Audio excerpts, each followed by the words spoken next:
From calling Islam Makhachev a cheating dog to asking fans to prove him wrong, in the wake of the Makhachev versus Volkanovski fight, Dan Hooker has been saying some pretty harsh things about Islam Makhachev, and fans seem to agree. But how is it all going down? Let's start with the fact that Hooker is a UFC star like no other. I mean, he's known as the Hangman for a reason. Dan Antonio, Dan the Hangman Hooker.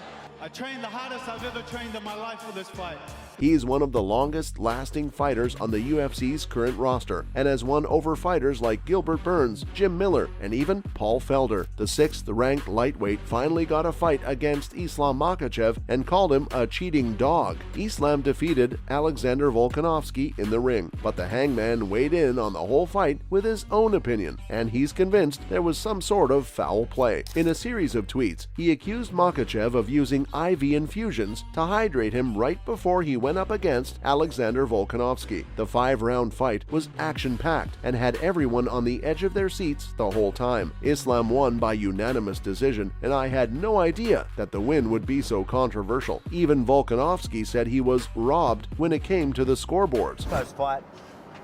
You know, you're going to hear people say robbery and things like this, and close fights like that, you know, you can never say they're robberies. There were rumors floating around about Makhachev using IVs. Before he went into the fight, he had to lose all his clothes for his weigh-in, and once he realized that he had made the weight, had literal tears in his eyes. It definitely hasn't been an easy camp for him. Dan Hooker fed into the rumor mill even more when he took to Twitter after UFC 284. These are the same allegations that have completely divided the MMA community, leaving everyone in shock. Even though Hooker didn't name-drop Islam Makhachev in any of his first few tweets, everyone instantly knew what he was talking about. He called him some pretty harsh names, and that wasn't all. Hooker went on to say that it's dumb of Islam to think he can fly to Australia and hire a nurse to give him an IV, thinking that people won't find out. Dan really took things super far. It's obvious that he's worked up about this entire thing. With every tweet, it seemed like Hooker's anger was only getting worse. He went on to call Islam a cheating dog, and this is where I knew things were heating up. Hooker then challenged everyone and asked fans to prove him wrong in any way, and is convinced that they just have no evidence to do so. As you can imagine, this had fans curious and riled up. One even asked Hooker exactly who he was talking about, and that's when he dropped the fighter's name. He said that Islam is a cheat. Hooker is clearly very passionate about his theory, and honestly, it makes sense, especially because he's Volkanovski's teammate at City Kickboxing.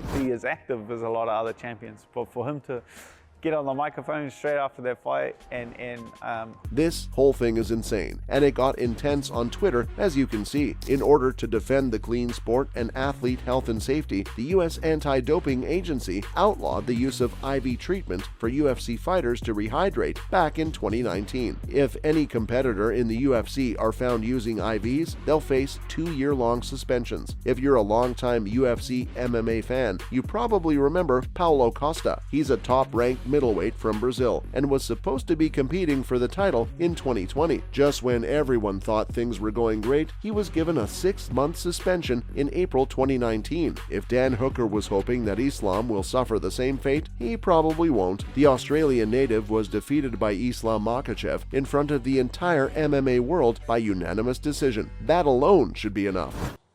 How he's strong? Because he's a best fighter in the world. Before, not now, before. Just MMA skeptics saying that the great should have won isn't enough. It seems like Islam Makhachev is completely unfazed, though. He couldn't care less. After all of this controversy went down, the Russian didn't respond. He just went about posting on Instagram, letting fans know what his next move is. He shared a photo of himself sitting in a chair on a frozen lake on the gram. He's relaxing now from the looks of it. The first line of the caption reads, "Time to rest" in Russian, followed by the same thing in Russia. It looks like Islam Makhachev just isn't in a hurry to get back his lightweight championship at all. After defeating the #1 pound-for-pound, Islam Makhachev is still ranked behind the great and stands at number 2. If you're an MMA fan, you know that fans think that Volkanovski's strong striking skills are the main reason that he's #1 right now. Volkanovski just at his relentless best tonight. We might get a stoppage here soon.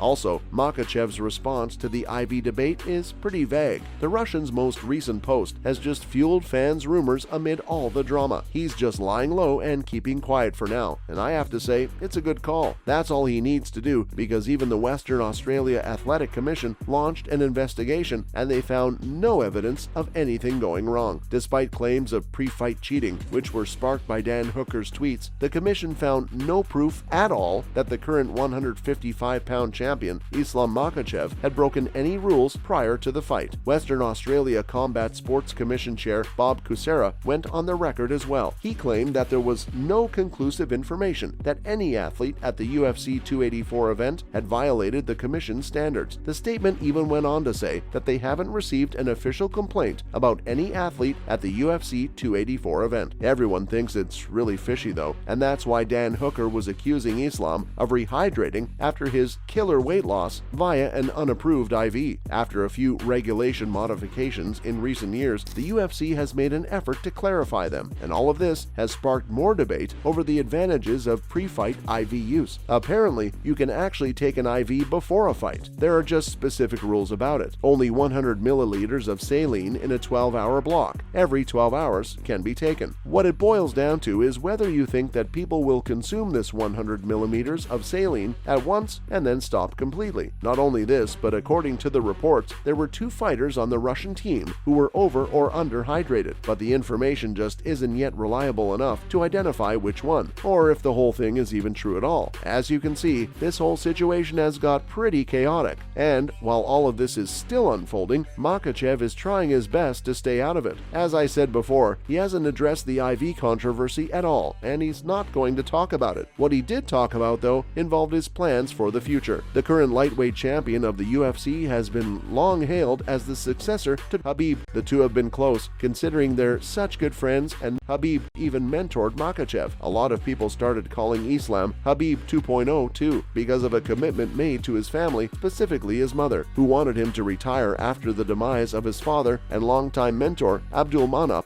Khabib's remarkable 29-0 career was cut short after defeating Justin Gaethje